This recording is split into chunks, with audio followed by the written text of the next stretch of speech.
الحمد لله وصلى الله تعالى وسلم وبارك على رسول الله محمد وآله المهتدين بهداه من الصحب والأزواج والقرابة والتابعين لهم بإحسان إلى يوم لقاء الله. هەموو لایەک بەخێر بێن، زۆر خۆشحاڵم بە دیدارتان، بەتایبەت مامۆستایانی بەڕێز. دیارە ئێمە ئەم کۆڕ و مەجلیسەمان زیاتر بۆ مامۆستایانی بەڕێز واتە ئەهلی مینبەر و میحراب ساز کردووە.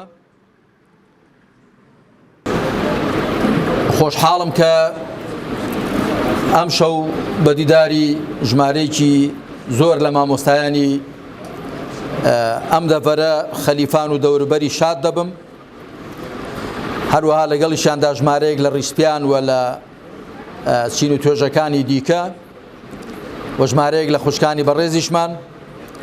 خوا بە لوتف و کەڕەمی خۆی یارمەتی هەموو لایەکمامدا هەرچی زیاتر بەندایەتی خۆمان بۆ خوا قوڵتر کەینەوە، ساختر و چاکتری کەین. دیارە و بابەتەی کە من ئامادەم کردووە لەژێر ناونیشانی چێ شایستەی مینبەر و میحرابە. مامۆستایانی بەڕێز، گومانی تێدا نییە کە پێغەمبەری خاتەم محەممەد صلی الله عليه وسلم ئەوەی کە بۆ ئێمەی بە میرات بەجێ هێشتووە بریتە لەو وەحیەی خوای پەروەردگار کە لە قورئاندا و پاشان لە ڕێباز و ڕێوشوێنەکەی خۆیدا بەرجەستەیە. چێن ئەوانەی کە ناوی میراتگرێتی و جێگرایەتی پێغەمبەریان لەسرە صلی الله عليه وسلم بە پلەی یەکەم، بە تاکید ئەوانن کە لەسەر مینبەرەکەی پێغەمبەر عليه الصلاة والسلام دەوەستن و لە میحرابەکەیدا پێشنوێژی و ئیمامەت بۆ خەڵکی دەکەن. بۆیە من زۆر بە پێویستم زانی کە ئەوە لەم کۆڕ و مەجلیسەماندا بەو پرسیارە دەست پێ بکەم: چێ شایستەی مینبەر و میحرابە؟ بەواتایەکی دیکە چێ جێگر و میراتگری پێغەمبەرانە عەلەیهیم الصەلاة وەسەلام. من لە چوار تەوەردا قسەکانی خۆم پوخت و خولاسە دەکەمەوە. لە تەوەر یەکەمدا پلەپێگەی ئەهلی مینبەر و میحراب دەخەمە ڕوو، کەسانێک کە دەستنە سەر مینبەری پێغەمبەر صلی الله عليه وسلم وەلەو شوێنە بەرزەوە، بەرزی هەم بە معنا مادیەکەی هەم بە معنا معنەویەکەی، لەو شوێنە بەرزەوە ڕوو دەکەنە ئومەت، ڕوو دەکەنە مسلمانان و دەیاندوێنن و پەیامی خۆیان پێڕادەگەێنن و لە میحرابی پێغەمبەردا عەلەیهی سەڵات وەسەلام ڕادەوەستن و ئیمامەتی و پێشنوێژی بۆ مسلمانان دەکەن. ئەوانە چ پلە و پێگەیەکیان هەیە؟ تەوەری دووەم باسی خەسڵەتە پێویستەکانی ئەهلی مینبەر و میحراب دەکەین. کەسانێک کە ئەهلی مینبەر و میحراب بن دەبێ ڕازاوە بن بە چ جۆرە خەسڵەت و سیفەتێک تاکو شایستەی ئەوە بن کە بچنە سەر مینبەری پێغەمبەر عەلەیهی سەڵات وەسەلام و لە میحرابی پێغەمبەردا و پێش خەڵکی بکەون. و تەوەری سێیەم باسی چەند هەڵە و پەڵە و کەم و کوڕیەک کە دەبێ خۆیان لێ بپارێزرێ دەکەم لەلایەنی ئەهلی مینبەر و میحرابەوە. و تەوەری چوارەم و کۆتایش باسی چارەسەری ئەو کەم و کوڕی و لادان و خلیسکانانە دەکەم کە ئەهلی مینبەر و میحراب گیرۆدەیان دەبن چارەسەر چییە.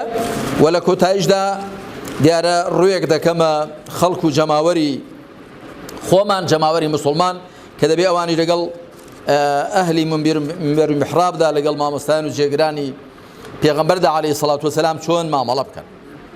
با بێمە سەر تەوەری یەکەم. پلەپێگەی ئەهلی مینبەر و میحراب. مامۆستایانی بەڕێز، من نەهاتوم بەڕاستی ئەو ئاەتانە و ئەو فەرمایشتانەی پێغەمبەر عەلەیهی سەڵات وەسەلام کە زۆرن لەبارەی زانایانەوە لەبارەی جێنشینانی پێغەمبەرانەوە عەلەیهیمو سەڵات وەسەلام بۆتان بخوێنمەوە. هەروە ئاماژەیەکی کورد دەکەم بە 3 ئاەت لە قورئاندا. یەکیان ئاەتی ژمارە 32 لە سوورەتی فاتر کە خوا دەفەرمێ ثم أورثنا الكتاب الذين اصطفينا من عبادنا. خوای پەروەردگار باسی ئەزمموی دینداری ئومەتانی پێشوو دەکات، دوایی دەفەرمێ پاشان کتێبی خۆمان کردە میراتی ئەو بەندانەمان کە هەڵمابژاردوون. کەواتە هەر کەسێک کەم و زۆر ئەهلی قورئان بێ و شارەزابێ لە دینی خوادا، ئەوە بە ئەندازەی ئەوە کە ئەهلی قورئانە و کارلێک لە قورئان دەکاوە پابەندە بە ڕێبازی پێغەمبەرەوە عەلەیهی سەڵات وەسەلام و بەر ئەو موژدەیە دەکەوێت کە خوا هەڵی بژاردووە. یەکەم بەندەی خوایە نەک بەندەی شتی دیکە، و پاشان هەڵبژێردراویشە لەلایەن خواوە. هەڵبەتە دوایی خوای پەروەردگار پۆلێنیان دەکا فمنهم ظالم لنفسه ومنهم مقتصد ومنه سابق بالخيرات بإذن الله ذلك هو الفضل الكبير. بەڵام ئەوەی ئەمن ئیسیشادی پێ دەکەم بە بەڵگەی دێنمەوە هەر ئەوەیە کە خوا دەفەرمێ کتێبی خۆمان بەخشی بەو عەبدانەمان کە هەڵمابژاردوون، کە ئەوە پێگەیەکی زۆر گەورەیە. خوا کەسانێک هەڵبژێرێ بۆ ئەوەی لە کتێبی خۆیدا لە وەحی خۆیدا لە بەرنامەی خۆیدا شارەزایان کە پێگەیەکی زۆر گەورەیە و پلەیەکە بە هەموو کەس نادرێ. بۆیە هەر کەسێک خۆی لەسەر مینبەری پێغەمبەر عەلەیهی سەڵات وەسەلام بینێەوە، خۆی لە میحرابی پێغەمبەردا بینێەوە، خۆی بە ئەهلی قورئان زانی، دەبێت زۆر دڵی بە خۆی خۆش بێ، بەڵام لە هەمان کاتیشدا دەبێت زۆریش لە خۆی وەریابێ. ئینسان هەتا شوێنی بڵندتر بێ ئەگەر بکەوێتە خوار زیاتر عەزیەتی پێدەگا، و ئینسان هەتا شوێنی بڵندتر بێ هەڵی زیاتری دەبینێ، و ئەو کەسەی کە شوێنی بڵندتر بێ هەموو جۆرە بایەک دەیگرێتەوە، دەبێت زۆر لە خۆی وەریابێ. ئاەتی دووەم کە ئاماژەی پێ دەکەم ئاەتی ژمارە 18 لە سوورەتی ئالی عیمران شهد الله أنه لا إله إلا هو والملائكة وأولو العلم قائما بالقسط. خوا دەفەرمێ خوا شایەدی دا کە جگە لەو پەرستراوێکی دیکە نییە، پەرستراوێکی دیکەی شایستەی پەرستران، و فریشتەکانیش شایەدیاندا و ئەهلی زانستیش و ئولو العلم ئەوانی کە خاوەنی زانیاریشن. ئەوەش شتێکی زۆر گەورەیە. خوا سبحانه وتعالى دوای شایەدیدانی خۆی لەسەر وەحدانیەتی خۆی باسی شایەدیدانی فریشتەکان دەکات، لە دوای وان یەکسەر باسی شایەدیدانی ئەهلی علم و زانایان دەکات. ئاەتی سێم کە ئاماژەی پێ دەکەم ئاەتی ژمارە 11 لە سوورەی مجادیلە. خوا دەفەرمێت يرفع الله الذين آمنوا منكم والذين أوتوا العلم درجات. خوا ئەوانەتان کە ئیمانیان هێناوە بەرزیان دەکاتەوە. ئینسان بەهۆی ئیمانەوە بەرز دەبێتەوە. هەر کەسێک ئیمانی هێنا بەرزە لە لای خوا، بەرز دەبێتەوە. بەڵام والذين أوتوا العلم درجات، ئەوانەی زانیاریان پێدراوە بە چەند پلە بەرز دەبنەوەواتە پلەکانیان بەرزترن لە هی بڕواداران بەگشتی. بەڵام بێگومان دەبێت ورد بینەوە دوایی کە ئەو زانایانە کامانن کە لە بڕواداران پلەیان بەرزترە. ئەوە وەنەبێ هەر کەسێک کە شارەزا بوو بەبێ هیچ مەرجێکی دیکە یەکسەر لای خوا بەرز بێ، نە، ئەوی مەرجی خۆی هەیە. کەواتە وەکو گوتم پێویست ناکە زۆر ئاەت و فەرمایشتان بێنم، هەر ئەم سێ ئاەتە مبارەکە بەسن بۆ ئەوە کە بزانین پێگەی و پلەپایەی ئەوانەی کە بە میراتگری پێغەمبەران عەلەیهیمو سەڵات وەسەلام بە جێنشینی پێغەمبەراندا دەدرێن و دەستەنسە مینبەرەکەی پێغەمبەر عەلەیهی سەڵات وەسەلام و لە میحرابەکەیدا دەوەستن زانین چه پلەپایەکی بەرز و چه پێگەیەکی مەزنیان هەیە. بێ بەسەر تەوەری دووە خەسڵەتە پێویستەکانی ئەهلی مینبەر و میحراب. ئەوانەی کە ئەهلی مینبەر و میحرابن تەمان بۆی ئەو شەیەم بەکارهێناوە، چونکە خۆتان دەزانن کە لە ئیسلامدا مەدحی زانایان کراوە. مدحی زانایان خوا نەیفەرموو مەلا نەیفەرموو شێخ نەیفەرموو مامۆستا فەرموویەتی زانا ئەوانەی زانیاریان پێدراوە إنما يخشى الله من عباده العلماء جامبەرج نییە تەنیا ئەوانەی کە لە پۆشاکێکی تایبەتدان یا تەنیا ئەوانەی کە دەچنە سەر مینبەری پێغەمبەر عەلەیهی سەڵات وسەلام یا ئەوانی کە لە میحرابەکەیدا دەوەستن مەرج نییە تەنیا ئەوان زانا بن. ئێستا هاوڵانی پێغەمبەر عەلەیهی سەڵات وسەلام خوا لێیان ڕازی بێ خۆ هەموویان ئەهلی مینبەر و میحراب نەبوون. لە دوای پێغەمبەر عەلەیهی سەڵات وسەلام 4 کەس بە پلەی یەکەم ئەهلی مینبەر و میحراب بوون، ئەبوو بەکر و عومەر و عوسمان و عەلی خوا لێیان ڕازی بێ کە حکمڕانی مسلمانان بوون. ئەو کاتە وەکو ئێستا دین و دەوڵەت لێکجیا نەکرابەوە، عیبادەت و سیاست بە گژێکدا نەکرابوون.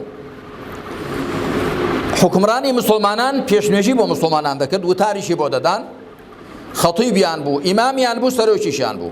ئەوەش حاڵەتی ئاسایی مسلمانانە. دەبێ کەسێک سەرۆک و بەرپرسی مسلمانان بێ کە لەسەر مینبەرەکەی پێغەمبەر عەلەیهی سەڵات وسەلام لەوێوە ئاراستەیان بکە، ئایەتی خۆیان بۆ بخوێنێتەوە، فەرمایشتی پێغەمبەریان بۆ بخوێنێتەوە عەلەیهی سەڵات وسەلام، و دەبێت لە میحرابەکەی پێغەمبەرجا پێشنوێژیان بۆ بکە. ئەمما بابایەکی نوێژنەکەری چاونەشۆر ئەگەر خەڵک هۆشیار و وریابێ ڕازی نابن پێشیان کەوێ و کاروباری دنیان بۆ هەڵسوڕێنێ. کاروباری دنیای مسلمانان دەبێت بە هەوێنی قورئان و سنەت و بە هەوێنی وحی و شەریعەتی خواوە هەڵسوڕێندرێ، ئەگەنا شەرعیەتی نەڕەوایەتی نییە. بەڵام چ لە وەزعی مسلمانان دەکەی کە بەو شێوەیان لێهاتووە کە دەیبینی. جا زانی خەسڵەتە پێویستەکانی ئەهلی مینبەر و میحراب چین؟ بەر لە هەموو شتێک مامۆستایانی بەڕێز و ئامادەبوانی بەڕێز و خۆشەویست هەروە بە خوشکانیشەوە و هەموو ئەوانەی کە دوای ژیان لە قسەی ئێمە دەبێ و دەمان بینن، بەر لە هەموو شتێک ئەهلی مینبەر و میحراب دەبێ خاوەنی تێڕوانین و بووناسیەکی ڕاست و دروست بن. دەبێ پێش هەموو شتێک خۆیان بناسن و خوا بناسن و ئەم وجود و گەردوونە بناسن. پێش ئەوەی بێنە سەرباسی ئیمان و عەقیدە، کەسێک بە کەڵکی ئەوە دێت پێشەوایەتی خەڵک بکە، بچێتە سەر مینبەری پێغەمبەر عەلەیهی سەڵات وسەلام لە میحرابەکەیدا بوەستێ کە بووناسیەکی ڕاست و دروستی هەبێ، بزانێت کە ئەم گەردوونە شاری بێخاوەن نییە، بزانێ بۆ خۆی و مرۆڤەکان و دروستکراوەکان بۆ دروستکراون، ئامانج لیان چیە، حکمت لیان چیە، لە کوێوە هاتوون، بۆچی هاتوون، بۆ کوێ دەچن، کە کۆی ئەو پرسە گرنگانە فەلسەفە بە درێژایی مێژوو خەریکی وەڵامدانەوەی ئەوانە بووە کە ئینسان بزانێ ئەم وجودە چییە، خاوەنی کێیە، مرۆڤ چییە، بۆ هاتووە، چێ هێناوێتی، لە کوێوە هاتووە، بۆ کوێ دەچێت، دەبێت چی بکات، چۆن بکە، کە ئەوە خوا سوبحانە وتەعالا لە قورئاندا زۆر بەڕوونی خستووەتە بەردەستی ئێمە. بۆ وێنە لە ئایەتی ژمارە 7 لە سوورەتی هوددا خوا دەفەرمێت: وهو الذي خلق السماوات والأرض في 6 أيام وكان عرشه على الماء ليبلوكم أيكم أحسن عملا ولئن قلت إنكم مبعوثون من بعد الموت ليقولن الذين كفروا إن هذا إلا سحر مبين. دەفەرمێ خوا ئەو زاتەیە کە ئاسمانەکان و زەوی لە 6 ڕۆژان داوەتە بە 6 قۆناغ هێنا و نەدی و ئەو کاتە عەرشی خوا لەسەر ئاو بوو. بۆچی؟ تاکو تاقیتان بکاتەوە کامەتان کردەوەی باشترە. کەواتە ئەم گەردوونە هەمووی بەسەر و خواریەوە بۆیە دروستکراوە ئێمەی تێدا تاقی بکرینەوە. ئەمجا دوای ئەوە ئەهلی مینبەر و میحراب دەبێت خاوەنی ئیمانێکی محکەم و دامەزراو بن، ئیمان بەخوا سوبحانە وتەعالا و بە فریشتەکانی خوا، بە کتێبەکانی خوا، بە پێغەمبەرانی خوا عەلەیهیمو سەڵات وسەلام، بە ڕۆژی دوای و بە نەخشە و ئەندازەگیری خوا بۆ کەون و کائینات. ئەمجا ئەهلی مینبەر و میحراب دەبێت خاوەنی عیبادەتێکی ساغ و بێخەڵتە بن، دوور لە بیدعەت و دوور لە انحراف و غەڵەت و پەڵەت و داهێنان. پاشان دەبێ خاوەنی تەقوا و تەزکیەی نەفس بن، نەفسێکی خاوێن و پاچیان هەبێ. و ئەهلی مینبەر و میحراب دەبێ ڕەوشتێکی بەرز و جوانیان هەبێ، ئاکارێکی پەسەندیان هەبێ و هەڵوێستێکی جوامێرانە و مەردانەیان هەبێ لە هەموو کایەکانی ژیانیاندا. ئەوە یەک. پاشان دوای ئەوە دەبێ ئەهلی مینبەر و میحراب زانیاریەکی قوڵ و فراوانیان هەبێ بە دین و شارەزایی و بەرچاوڕوونێکیشان هەبێ بە چاچی بەڵام بەرامبەر بە ژین.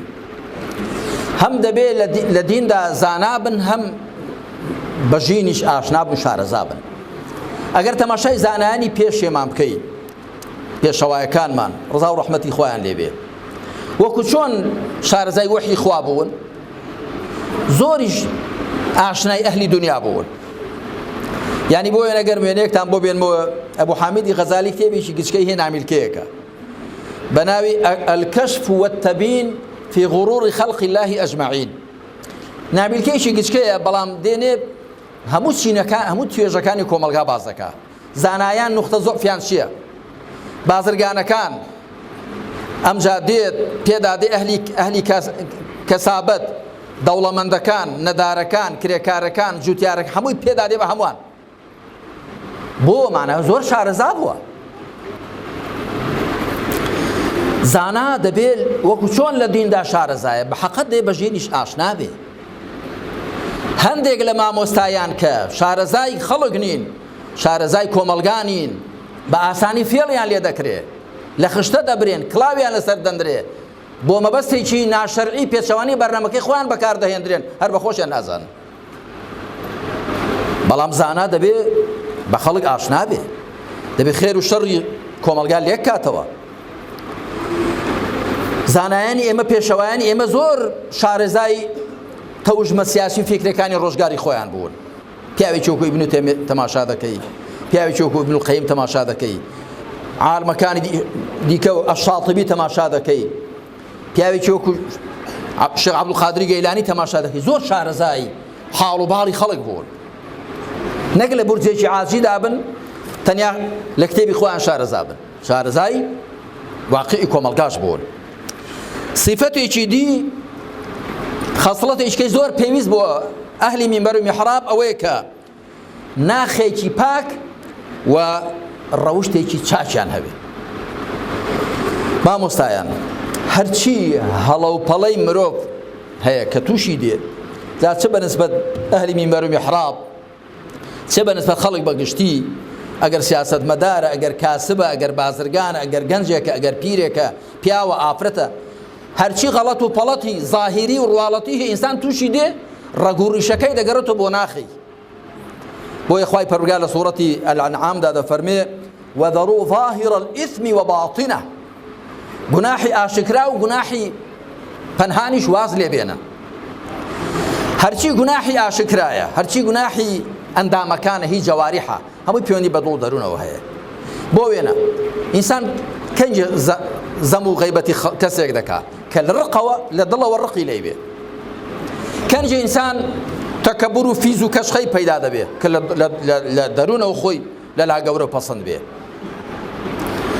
کەنجی ئینسان دەکەوێتە ژێر کاریگەری ترس و تەماع کە لە دەروونەوە بێهێز بێ، پشتی بەخوا قایم نەبێ، دڵی بەخواوە پەیوەست نەبێ. کەنجی ئینسان بەهۆی تەماع بەرنرانێکەوە یا هەڕە لە شەلێکرانێکەوە کە گوتم بە چۆک دادێ کە لە دەروونەوە بێهێز بێ، دڵی بەخواوە پەیوەست نەبێ. بۆیە ناخی پاک ئەمجار ڕەوشتی چاک، هەتا ئینسان لە دەروونەوە پاک و چاک نەبێ، بە تەکید لە دەر و ڕواڵەتی چاک نابێ و ڕازاو نابێ بە ڕەوشت و ئاکار و هەڵوێستە جوامێر و پەسەندەکان.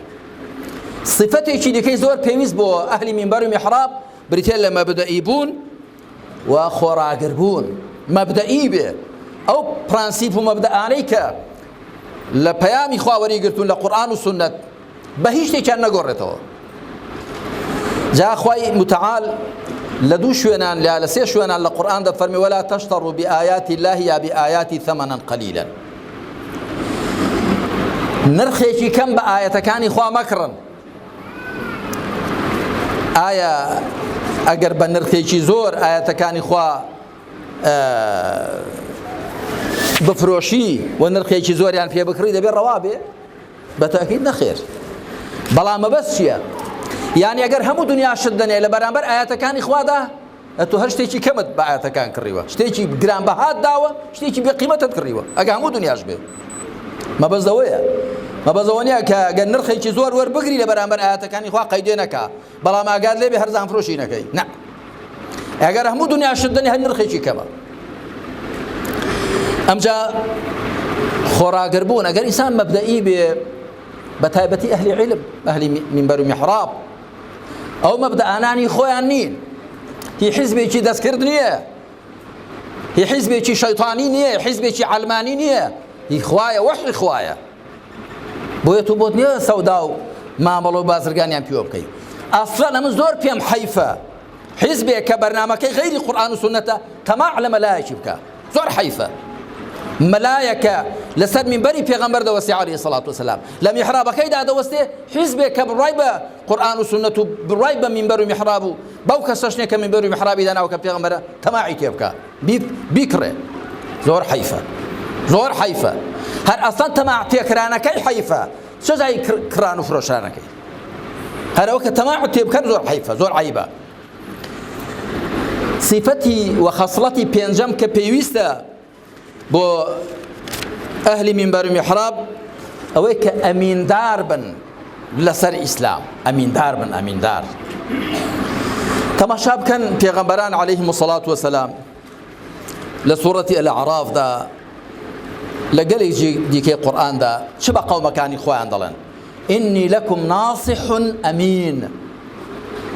دەڵێن ئێمە بۆ ئێوە دڵسۆزێکی ئەمیندارین، یعنی دڵسۆزین بە پەرۆشین، بە خەمتانەوەین، خێر و قازانجی ئێوەمان دەوێ و ئەمینیشین. ئەمینی لەسەر ئەم دینە، ئەو پەیامەی خوا نایگۆڕین، لێ کەم ناکەین، لێ زیاد ناکەین، وەکو خۆی دەیخەینە ڕوو. بەڕاستی ئەمیندار بوون لەسەر پەیامی خوا زۆر خەسڵەتێکی گەورە و گرنگە کە پێویستە لە ئەهلی منبەر و میحرابدا هەبێ. بێمە سەر تەوەری سێیەم، چەند هەڵەوپەڵەیەکی کە پێویستە خۆیان لێ بپارێزرێ، چەند هەڵەوپەڵە و کەموکوڕیە کە پێویستە خۆیان لێ بپارێزرێ لەلایەن ئەهلی منبەر و میحرابەوە. جا خۆ من ئێستا بە تایبەت باسی مامۆستایان و زانایان و ئەهلی منبەر و میحراب دەکەم، بەڵام هەرچی بۆ زانایان پێویستە بۆ خەڵکیش پێویستە، بەڵام بۆ ئەوان پێویسترە. لەبەرەوەی خەڵک زیاتر دەیان بینێ و خەڵک زیاتر لێیان چاوەڕ دەکا. ئەگەر ناخۆ مامۆستایان و زانایانیش هەر ئیماندارانن، خۆ پێشێ دەبێ هەمومان ئیماندار بین. جا ئەوجا لە نێو ئیمانداراندا هەندێکیان پسپۆڕ و شارەزاتر دەمن لە دیندا و پێشیان دەکەون، هەر ئەوەندەیە. هەرچەند شارەزابوون لە دین و بەرچاوڕوونی لە دینداریدا لەسەر هەموو موسڵمانێک فەرزە، بەڵام هەمویان بۆیان ناکرێت تێیدا پسپۆڕ و شارەزابن. هەندێکیان وەکو خوای متعال لە سوورەتی تەوبەدا دەفەرمێ وما كان المؤمنون لينفروا كافة فلولا نفر من كل فرقة منهم طائفة ليتفقهوا في الدين ولينذروا قومهم إذا رجعوا إليهم لعلهم يحذرون. دەفەرمێ بڕواداران نابێ هەمویان تێکرا بچن بۆ جەنگ و جیهاد، دەبێت لە هەر کۆمەڵەیەکی زۆریان دەستەیەکیان کۆمەڵێکیان بچن بۆ ئەوەی لە دیندا شارەزا بن، دوای بگەڕنەوە بۆ لای خەڵکەکان و ئاگاداریان بکەنەوە، بەڵکو خۆ بپارێزن. ئەگەر ناموسڵمان دەبێ هەمووی هەر هەوڵدن شارەزا بن، بەرچاوڕوون بن. ئەو هەڵەوپەڵانەی کە من باسییان دەکەم لە دوو بواردا باسییان دەکەم. یەکەم لە بواری قسە و وتار و ئامۆژگاریدا، دووهەمیش لە بواری ئاکار و ڕەفتار و هەڵوێزدا. بەڕاستی مامۆستایان ئەگەر ئەمڕۆ چاوێک بە ئەهلی منبەر و میحرابی وڵاتی خۆماندا بخشێنین، لە هەرێمی کوردستاندا فراوانتریش بڕۆین، چەند شتێک دەکەونە بەرچاو، چەند هەڵەیەک، چەند کەم و کوڕیەک، چەند عەیبێک کە لە ئەهلی منبەر و میحراب ناوەشێنە، دەبێت خۆیان لێ بپارێزێ. یەکێک لەوانە بەبێ زانیاری قسەکردن و فتوادان، بەبێ زانیاری قسەکردن لەبارەی دین و دەبێ ساغکردنەوەی مەسەلەیەکی شەرعی فتوادان. جارجار دەبینم لەسەر هەندێک لە کەناڵەکان مامۆستایەک دادەنیشێ ئەنجا چەندان جۆرە پرسیاری لێ دەکەن کەمتر دیتومە ئەگە بڵێم هەر نەمدیوە ئەوەش ڕەنگە هەر ڕاست بێ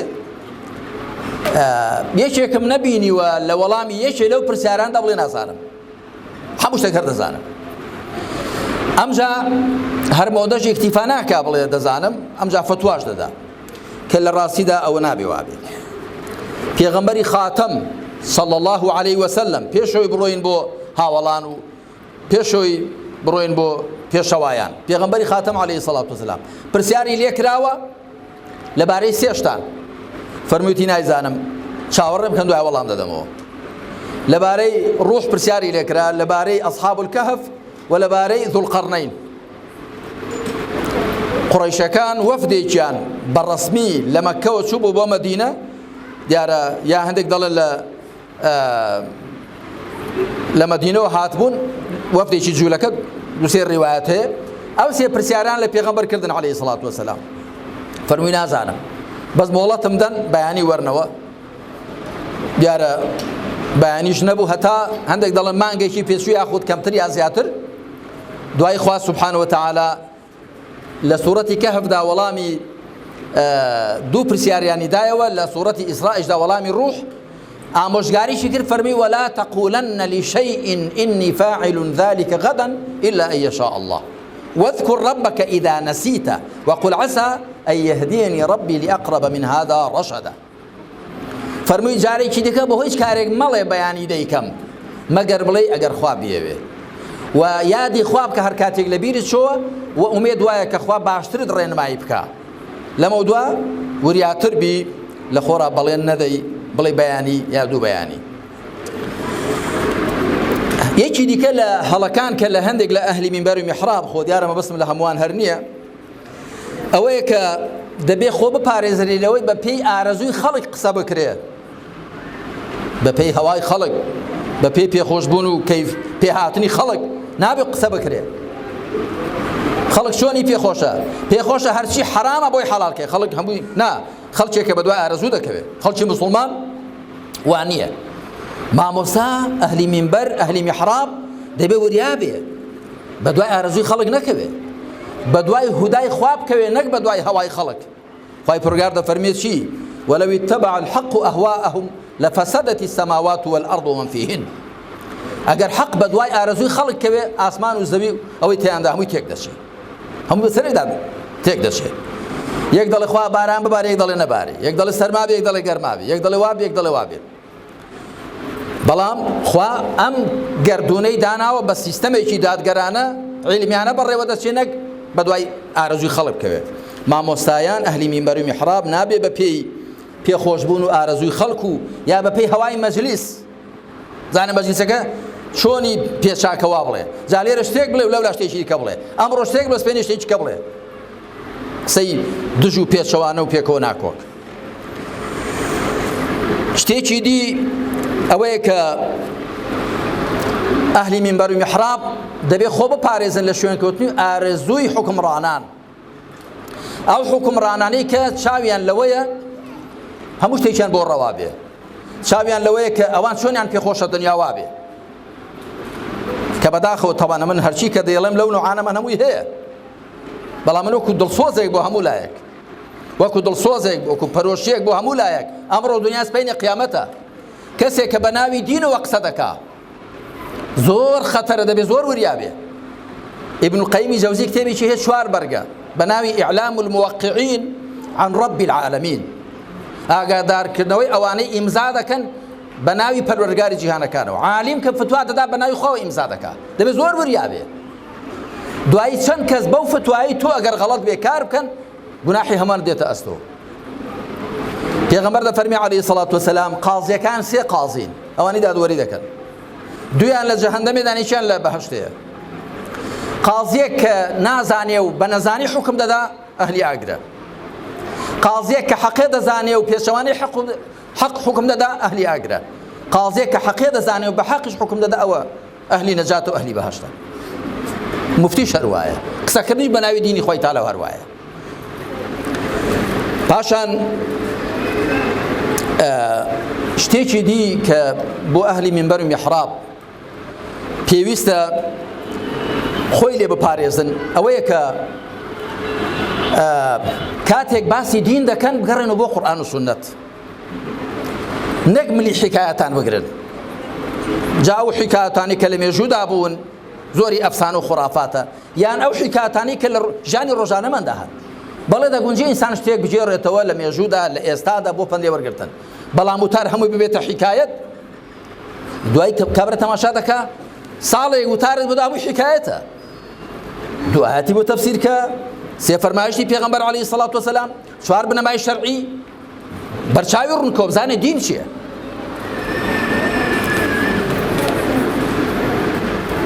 شتێکی دی کە دەبێت خۆی لێ بپارێزرێ ئەوەیە کە هەندێک لە ئەهلی منبەر و میحراب لەسەر منبەری پێغەمبەر عەلەیهی سەڵات وەسەلام زۆر هاوار دەکەن، زۆر دەنگ بەرز دەکەنەوە، هەیانە زۆر سوێندان دەخوا. بێئاگا لەوەی کە زۆر سوێند خواردن زۆر خراپە. خی پەروەردگار لە سوورەتی قەلەمدا دەفەرمێ ولا تطع كل حلاف مهين. ئەی پێغەمبەر عەلەیهی سەڵات وەسەلام فەرمانبەری کەسێک مەکە کە زۆر سوێندان دەخوا سووکە. کەسێک زۆر سوێند دەخوا متمانەی بە قسەی خۆی نەبێ. ئەو سوێندە چییە؟ جارێک سوێند خۆ دوو جار سوێند خۆ، بەڵام ئەمجا هەیە کە سوێندیش دەخوا لەسەر شتێک سوێند دەخوا کە خۆشی ساغی نەکردوێتەوە. شتێکی دی کە دەبێت خۆی لێ بپارێزرێ لە بواری وتاردان و ئامۆژگاریکردن ئەوەیە بەڕەهایی قسەکردن. کەسێک ناشەرعیشی دەکەوێتە بەرچاو، دەبێت بڵێ ئەو ناشەرعیە کە لە فڵان کەسەیان لە فڵان شوێنە ڕوویداوە، ئەمانەک بێنێ ئەو خەڵکی هەموو تێوەردا، یا بڵێ هەر کەسێ وای کردەوە هەمووی حکمەکەی وە. یعنی دەبێت ئینسان خۆی لە ئیطلاقات بپارێزێ. هەر بۆ خۆشی بۆتان دەجێڕم، جارێک دوای مانگی ڕەمەزان بوو لە مزگەوتێک لە هەولێر چوون بۆ جومعەکردن، مامۆستایەکە نازانم لەسەر چی تووڕێیان کرد بوو، دیار بوو لە وتارەکەیدا گوتی خەڵکینە هەر کەسێک لە دوای مانگی ڕەمەزان هەر کەسێک غیبەتێکی بکە، درۆیەکی بکە، پاروێکی حرام بخوات، چی بکە، ئەوە بابەتەمە یەک ڕۆژی نەبێ هەمووی هەڵوەشاوەتەوە. ئەمیش دوای وتارەکەی ئەوە لەو بابەتە، ئەمیش دوای وتارەکەی گوتم مەرە مامۆستا ئەوە چۆن بوو؟ خوا سبحانه وتعالى دەفەرمێ إن الحسنات يذهبن السيئات، چاکەکان خراپەکان دەسڕنەوە، بەڵام لە قورئانەدا نییە بفەرمێ خراپە چاکەی دەسڕنەوە. جابجە ڕوونجی مانگی ڕەمەزانێ گە خوا قبوڵی کردبێت چۆن هەڵدەوەشێتەوە. گوتمەوە بۆ ئات گوتی وەڵی مامۆستا، گوتم بیان ترسێنم بۆی گوناحان نەکەن. گوتم جا مامۆستا خۆ نابێ خەڵک بە درۆیان بترسێندرێ، دەبێت بە دینی خوا چۆن ئاوا بیترسێنی. ئەمجا تۆ ئێستا تۆ وات کرد ڕەنگە ساڵێکی دێهێنێ لەو گوێگرانەی تۆ بڵێن با ڕەمەزانەکەی نەگرین، جا مادام بە درۆیکی هەڵبوەشێتەوە هەموو شتێک بە لوقمێکی حرام بەخوا هەر لێگەڕێی چاترەمان دووبوونا پێ دەبڕێ. دمەوە دینی خوا دەبێت چۆن ئاوای ڕابگەێنی بە عاتیفە و سۆزگی خۆمان دین نەخەینە ڕوو، بەڵکو حەقیقەتە شەرعیەکان چۆن ئاوا بەیانیان بکەین. شتێکی دی کە لە بواری وتاردان و ئامۆژگاریدا ئەهلی منبەر و میحراب دەبێت خۆی لێ بپارێزن، ئەوەی لێیان تێک نەچێ کە ئەوان ئەو پەڕەکەی ترسێنەر و وریاکەرەوەن، بەڵام وەشیری خوانین. خوا سبحانه وتعالى بپێغەمبەری خاتم دەفەرمێ قل إنما أنا منذر وما من إله إلا الله الواحد القهار رب السماوات والأرض وما بينهما العزيز الغفار. دەفەرمێ تۆ پیان بفەرمە من تەنیا ترسێنەر و وریاکەرەوەم، وەشیری خوانیم، بەهەشت و جەهەنەم بەدەست من نییە. هەندێک لە مامۆستایان وا قسە دەکەن وەکو بڵێ لە لای خوا ڕاهاتوونەوە و بەهەشت ئایدی وانە چیان پێخۆش بێ دەیخەنە نێو چێش لەی تووڕە بن دەیخەنە جەهەنەمێ. نە، ئینسان دەبێ وریا بێ.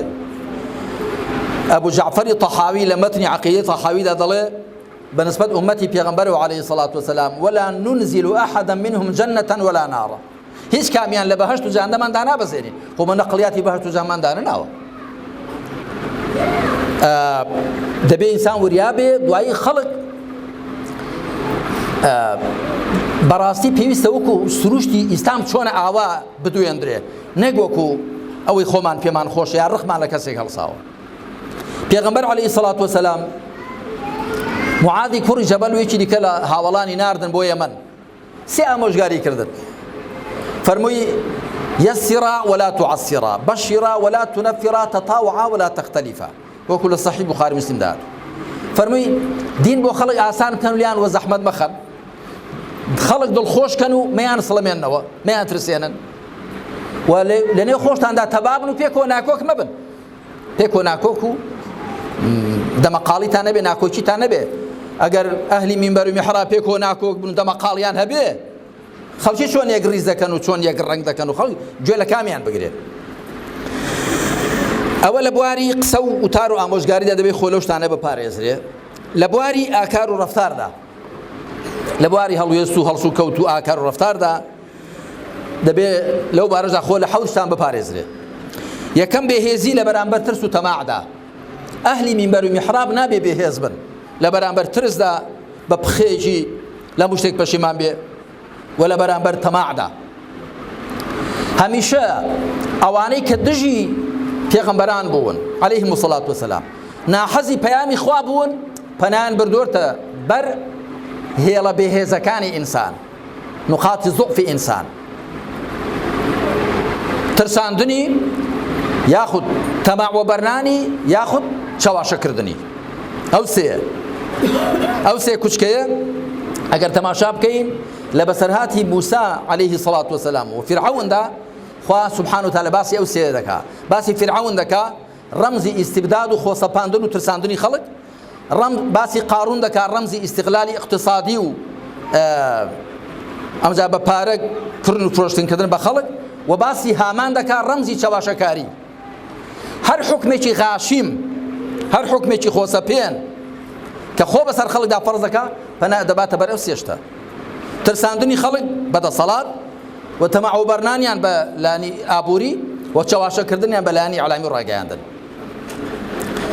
مامۆستایان ئەهلی مینبەر و میحراب دەبێت بەهێز بن لە بەرامبەر ترسدا لە بەرامبەر تەماعدا بەخوا نەترسنەوەی عمری کەسی درێژ کردووە نەهازاتی عمری کەسی کورت کردووە ئینسان هەر کەسە لە کاتی خۆیدا و لە بەو شێوەیە کە خوا بۆی بڕیارداوە لەو کاتەدا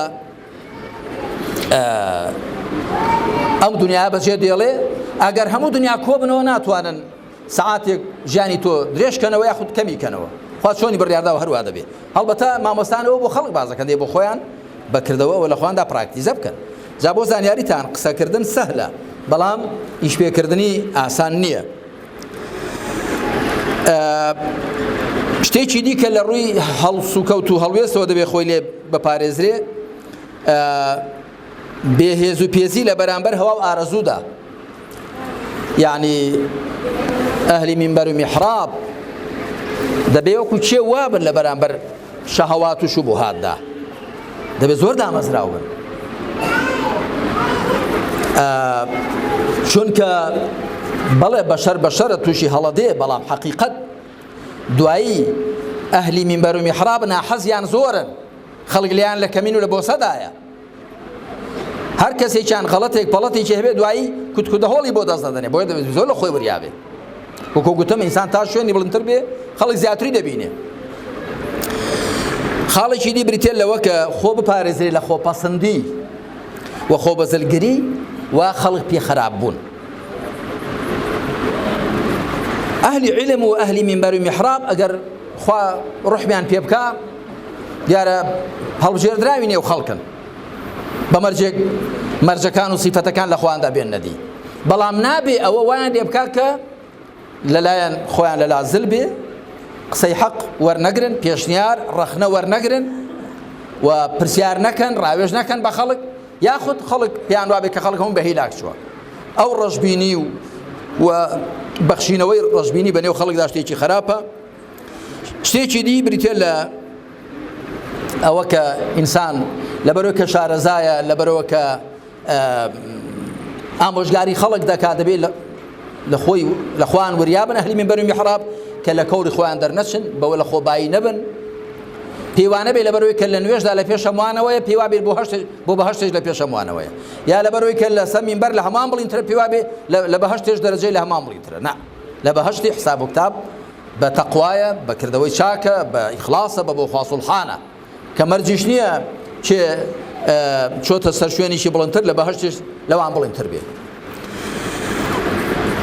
حقیقت مامۆستایان تەواضوع و خۆ بە کەمگری هەموو کەس جوان دەکات خۆ پەسەندی و خۆ بەزلگری و بغڕابوون هەر لە دەسەڵاتدارێکەوە هەتاکو شوانێک ئینسانی پێناشیرن دەبێت بە تایبەتی ئەهلی علم و ئەهلی مینبەر و میحراب خەڵک وان لێ چاوەڕوان دەکەن خاکی بن متەواضع بن نەرمونیان بن خۆیان پێ لە خەڵکی زیاد نەبێ بەوە زیاتر دەچنە دڵی خەڵکەوە سیفەتێکی دی کە دەبێت هەڵوێستێکە کە دەبێت خۆی لێ بپارێزرێ شەرمکردن لە گوتنی حەق و ڕاگەیاندن و ڕوونکردنەوەی ڕاستیەکانی ئیسلام بەو شێوەیە کە لە قورئان و سونەت داهاتوون بەڵێ تۆ دەگونجێ ڕاستیەک لە شوێنێک نەڵێ کاتی نەهات بێ یا بۆ شوێنە گونجاو نەبێ بەڵام کە گوتت دەبێت خوا چۆنی فەرمووای بڵێ گرنگە ئینسان دەبێت حەقێ بڵێ مەرجی هەموو حەقەکە بڵێ بەڵام کە گوتت دەبێت وەکو خوا دای بەزاندۆ بۆ شوێ بیڵێ شتێکی دی کە دەبێت خوان لێ پارێزن ئەهلی مینبەر و میحراب تێکەڵی لەگەڵ ئەهلی دنیا وەکو تەماعکردن لە دنیای ئەوان من هەندێک کەس دەناسم ڕەنگە دراوسێ هەژار و نەداری هەبن هەموو شویان نەکات جا من کە قسەکان دەکەم هەر بۆ خەلیفان و دەوروبەری نییە بەگشتی قسە دەکەم خەڵک دەناسم لەو شارە قەڵەباڵخانە دراوسێی مسلمان و دینداری چاکی هەن بەڵام هەژارن مامۆستاکە ڕەنگە سەڵاویان لێ نەکات بەڵام ڕەنگە هەموو هەفتان ئامادە بچێت لە ماڵی دراوسێکی دەوڵەمەندی داوەت بێت ئەوە زۆفە پێغەمبەر عەلەیهی سەڵات وەسەلام فەرموویەتی خراپترین خواردنی وەلیمەیە لەبەرەوەی دەوڵەمەندان و ناسراوانی بۆ بانگ دەکرێن بەڵام خەڵکی هەژار و نەداری لێ تەرک دەکرێت عالیم دەبێ وریا بێ ئێمە دەبێت دڵمان بە ئەهلی ئیمان و ئەهلی مزگەوتەکەی خۆمان و ئەوانەی کە لە پشتمان و نوێژ دەکەن و لەگەڵماندان بەڕێی خوادا دڵمان بەوانە خۆش بێ با گیرفانیشان خاڵی بێ بەڵام ئەوی کە با گیرفانیشی پڕ بێ بەڵام ئەگە دڵەکەی خاڵی بێ هیچ نییە ئەلبەتە کە دەوڵەمەندی بێ ساڵحش بێ زۆر باشە بەڵام ئەهلی مینبەر و میحراب دەبێت لەوە شەوەریا بن و حوتەم کە دەبێ خوان لێ پارێزن ئەوەی کە دەبێ وریا بن لە شوێن کەوتنی حیزبە عەلمانیەکان ئەو حیزبانەی کە غەیری قورئان و سونەت بەرنامەیانە نابێ شوێن وان بکەون باشە تۆ لەگەڵ لایەنێکی ئیسلامی دانی مەبەقەی ناکە لە ماڵ خۆت بە باشە بەڵام نابێ ببێ پاشکوی حیزبێک کە بڕای بە بەرنامەکەی تۆ نییە وەکو من زۆر جار گوتومە هەندێک حیزبی عەلمانی مامۆستا دێنێ دەیباتە سەرەوەی مەجلیسێ بڵێ کاکی خۆ لەبەر چی ڕێز لە من دەگیر لەبەر شەخصی خۆمە نەخێر لەبەرەوەی کە تۆ مامۆستای باشە جا من مامۆستام بەهۆی ئەو قورئان و سونەتۆ مامۆستام ئەمن ئەو قورئان و سونەتە خزمەت دەکەم بۆیە خەڵک پێش خۆیان خستوم ئەگە تۆ لەبەر قورئان و سونەت ڕێز لە من دەگری دەڕێز لە قورئان و سونەتەکە بگرە ڕێز لە من مەگرە کەڵاوم لەسەر بنێی قورئانەکەشم وێڵ بکەی ئەگەر ڕاز دەکەی بۆیە ڕێزم لێ دەگری لەبەر دینە و لەبەر ئیسلامەتی و لەبەر ئەو عیلمە شەرعیە دەباشە ڕێز لە عیلمە شەرعەکە بگرە ئەوجا ڕێزە من بگرە ئەمن خۆم خزمەتکاری قورئان و سونەتم دەی مامۆستا ئاوا بڵێ نەک دوو مەرحەبای بکەن و سەلامێکی گەرمی لێ بکەن کوڕە بڵێ قەیناکە سدەکەن بکەن مادام ڕێزیان لە من گرتووە مەرحەبای منیان کردووە ئەی لەگەڵ دینەکەتدا هەڵوێستیان چۆنە ئەی تۆ خۆت دەبێ خۆت بە خزمەتکاری دینەکەت بزانی بێمە سەر تەوەری چوارەم و کۆتایی ئەمەد بەڕاستی وەکو لە سەرەتای قسەکانی شەو گوتم دڵسۆزم بە حسابی خۆم دڵسۆزم بۆ هەموو لایەک بە تایبەت بۆ مامۆستایان کە لە وڵاتی ئێمەدا و لە هەموو وڵاتانی ئیسلامیدا ئەگەر دینداری مابێ خۆ ئەهلی عیلم هێشتویانەتەوە خۆ چێ هێشتوێتەوە چێ مسلمانانی بەردەوام لەگەڵیاندا بووە لەگەڵ مسلماناندا بوون ڕێنمایان کردوون پێشنوێژیان بۆ کردوون ئامۆژگاریان کردوون حەڵاڵ و حەرامیان بۆ باس کردوون چاکە و خراپەیان بۆ لێکجیاکە ئەهلی عیلم بوون بۆیە بەڕاستی من ئەگەر جارێک خەم لە خەڵکێکی دیکە بخۆم دەبێت دەجار خەم لە زانایان خۆم بە ئەرکی خۆمی دەزارم هەموو تا ڕەنگە مامۆسایان بزانن کە من کتێبێکم هەیە بە ناوی زانانی ئیسلام چیان و چۆنن ئەو کتێبە تا ئێستا بە کوردی 3 جار چاپ بڵاو کراوەتەوە 400 لاپەڕێ بە تەفسیل باسی ئەوم کردووە زانایانی ئیسلام دەبێت چێ بن و چۆن بن و باسی ژان و هەڵوێستی 21 لە زانایانم کردووە پێشەوایانی خۆمان هەر لە حەسەنی بەسری و پێداوەرە هەتا گەیشتومە سەر زانانی دوایی تا کۆتایی سید قوتب هێنا و ڕەحمەتی خوا لە هەموویان بێت. ئێمە زانایان و ئەهلی منبەری میحرابمان دەبێ وەکو چاوی خۆمان بیان پارێزین ئاگامان لێیان بێ، ئەوانەیان کە ڕاست دەکەن لەگەڵ دینی خوادا، ئەوانەیان کە ساخن دڵسۆزن بۆ خوا بە پەرۆشن بۆ خەڵکی خوا، دەبێ ئاگامان لێیان بێ هەڵەو کەم و کوڕیان ئەگە هەبوو بۆیان ڕاستکەینەوە دڵسۆزانە بۆ خێرێک ئەگەر هەبێ بە ئەهلی علمەوەیە، ئەیخۆ ئەهلی جەهل چی پێ دەکرێت؟ بەڵام مامۆستایانی ئەهلی منبەری میحرابیش دەبێت بزانن کە ئێستا جگە لە ئەوانیش خەڵکی دیکەش هەیە پەیدا بۆ لە دیندا شارەزایە. لە ڕاستیدا دین کە هێڵدراوەتەوە لە نێو مسڵماناندا چ میلەتی کورد چ تورک عەرەب فارس هەموویان ئەهلی علم هێشتوانەتەوە. جا ئەهلی علمە جاری وا هەیە هەر لە بەرجی مامۆستایەتی مەلایەتیدا بوون، جاری وا لە بەرجی مەشیخەت و تەسەووفدا بوون، جاری وا لە بەرگێکی دیکەدا بوون. من ئێستا باسی ئەوە دەکەم کە چۆن دەبێت چارەسەری ئەو کەم و کوڕیانە بکرێ. بەر لە هەموو شتێک مامۆستایان من پێم وایە سەرچاوەی چارەسەرکردنی عیبەکانی خۆمان کەم و کوڕیەکانمان خاڵە بەهێزەکانمان کە دوژمنان و ناحەزان لە خاڵە بەهێزەکان و زەفەرمان پێ دەبن.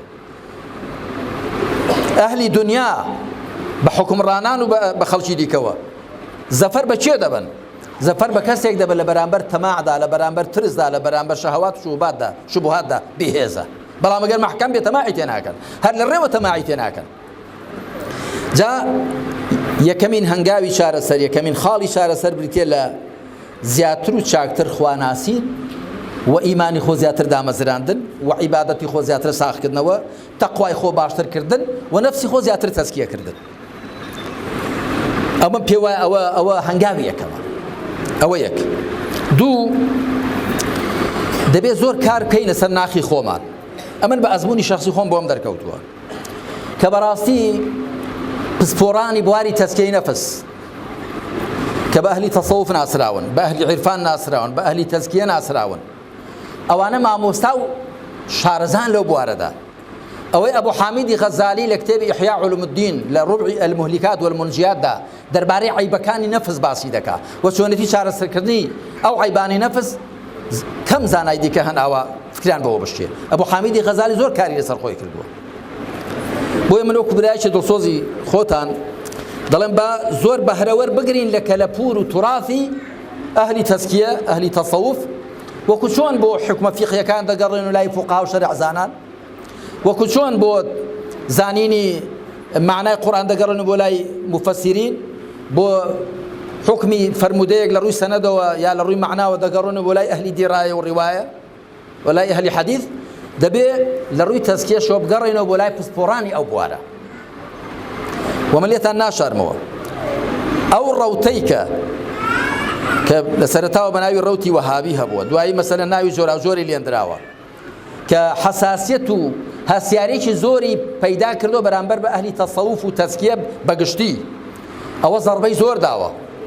کەسێک دەبینی کتێبێکی بچووک دەخوێن لە عەقیدەدا، جا پێی وایە لەو گەیشتۆتە ئەو سەری، بەس تەماشا دەکەی ئایا معناکانی ئیمان بەخوا لە تۆدا هەیە؟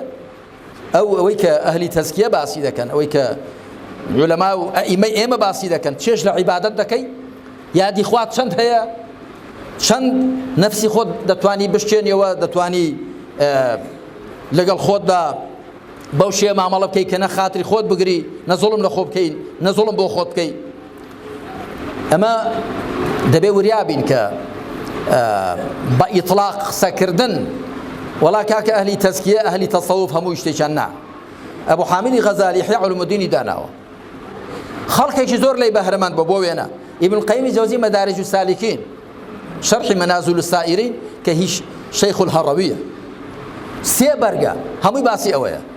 هەروەها قوشەیری، هەروەها زانایانی دیکە عەبدولقادری گەیلانی ڕەحمەتی خوای لێبێ الفتح الربانی والفیض الرحمانی، زانانی دیکە دەبێ ئیستیفادە لەو کەلەپور و توراثە و لەو ئەزمون و بەرهەمەی ئەوانە بکەین بۆ ئەوەی کە هەوڵ دەین ناخی خۆمان چاکتر و پاکتر بکەین. و پاشان هەنگاوێکی دی بریتێ لەوەی کە عیب و کەم و کوڕیەکانی خۆمان ببینین. جا ئینسان جارێ بۆ خۆی عیبی خۆی نابینێ، دەبێ برایکی دڵسۆزت هەبێ یاخود مامۆستایەک و ئوستادێکت هەبێ جاجا بچی بۆ لای هەر شعیبێک لە مندا دەبینی پێت بڵێ المؤمن مرآة المؤمن إذا رأى فيه عيبا أصلحه ودەبێ هەوڵ دەین هەرچی زیاتر کارلێکی باشتر بکەین لەگەڵ قورئاندا. ئەمە مامۆستایان ئەهلی قورئانن، چەند قورئان دەخوێنین ڕۆژانە، ویردێکی قورئانمان هەیە ڕۆژی جوزئێک کەمتر زیاتر، و پاشان ئەو قورئانەی کە دەخوێنی چەند بیری لێ دەکەینەوە، چەند لێی تێدەگەین بە ئەندازەی ئەوە کە لە قورئان تێدەگەی ئەمجا پێی کار تێکراو دەبی و لە نور و فیوضاتی ئەو قورئانە بەهرەمەند دەبی. هەروەها کارلێککردنی زیاتر لەگەڵ ڕێوشوێنی پێغەمبەردا عەلەیهی سەڵات وەسەلام، لەگەڵ سونەتەکانی، لەگەڵ ڕەوشتەکانی، لەگەڵ ئاکارەکانی، لەگەڵ هەڵوێستەکانیدا. و پێنجەمین خاڵ ئەوەیە کە ئێمە بە پێی سروشتی بەرز و پاچی ئیسلام باسی ئیسلام بکەین، نەک بە پێی میزاج و تەبعی خۆمان. من زۆر سەرنج دەدەم خوای پەروەردگار قورئان پێناسا دەکات دەفەرمێ ئین هو ئیلا ذیکر للعالمین، لە چەند شوێنێک وا دەفەرمێ باسی پێغەمبەر دەکات عەلەیهی سەڵات وەسەلام ما ئەرسەلناکە ئیلا ڕەحمەتە للعالمین کافەتە للناس بەشیرە وەنەذیرە. باشە پێغەمبەری ئێمە عەلەیهی سەڵات وەسەلام ڕەحمەتی خوایە بۆ هەموو جیهانیان، قورئانی ئێمە بیرخەرەوەیە و شەرەف و ڕێز و حورمەتە بۆ هەموو جیهانیان. ئێمەش دەبێ هەوڵ دەین لە قەدەرەوە پێغەمبەرە بین عەلەیهی سەڵات وەسەلام و لە قەدەرەوە قورئانە بین. ئێمەش دەبێ بیر لە هەموو خەڵکی بکەینەوە و بشزانین کە ئەو قورئانە بۆ هەموو خەڵک نێردراوە، ئەو پێغەمبەرە عەلەیهی سەڵات وەسەلام ڕەحمەتە بۆ هەموویان. دەبێ ئێمەش هەوڵ دەین کە بەرجەستە ڕەحمەت و ئەو بیرخستنەوەی بین کە لە قورئاندا هەیە بۆ هەموو جیهانیان، و ئەو ڕەحمەتە بین کە لە پێغەمبەری خوادا هەبوو عەلەیهی سەڵات وەسەلام بۆ هەموو جیهانیان، دیارە لە قەدەر خۆمان. زۆر گرنگە کە ئێمە وەکو گوتم بە پێی ئەو سروشت و شێوەیە کە ئیسلام دەڵێ کە لە قورئان و سونەتدا بەرجەستەیە باسی ئیسلام بکەین، نەک ئەوەی کە خۆمان پێمان خۆشە تێدا گوڵژێر بکەین یان لەگەڵ میزاجماندا دەگونجێ. ئەمجا با قسەیەکیش بکەم لەگەڵ خەڵک و جەماوەر بەگشتی ئامادەبوانیش و خەڵک و جەماوەریش. بێگومان ئیمام و ئومەت هەمیشە پێکەوەن، وەکو چۆن سەر و قالب پێکەوەن. ئێستا سەر بەبێ جەستە بەبێ ئەندامەکان خۆ هیچی لەدەست نایە. ئیمامێک کە لەو میحرابە دەوەستێ پێشنوێژی دەکا وەگەر مەمومەکان لە پشتیەوە نەوەستن هەر بە خۆش ئیمامەتەکەی بۆ ناکرێت. ئیمام کەسێکە کە خەڵکی بەدواوە بێ. بۆیە بەڕاستی